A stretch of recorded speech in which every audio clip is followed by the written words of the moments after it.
So if you want to use Bitwarden on multiple devices in 2026, yeah, it's actually super easy once you set it up correctly. Your passwords can sync across your phone, laptop, and browser automatically. First, make sure you're logged into the same Bitwarden account on every device. This is what connects everything together. Next, install Bitwarden on all your devices. That includes your browser extension, mobile app, and desktop app if you use one.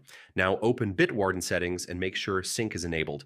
This allows your vault to automatically update whenever you add or change a password.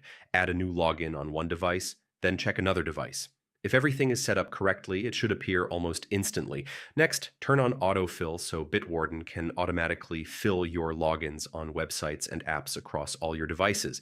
Now, when you log into Bitwarden on a new device, use your master password and two-factor authentication if it's enabled. This keeps everything secure. And that's it. Once Bitwarden is set up on multiple devices, your passwords stay synced and secure everywhere you go. Yeah, it just works in the background.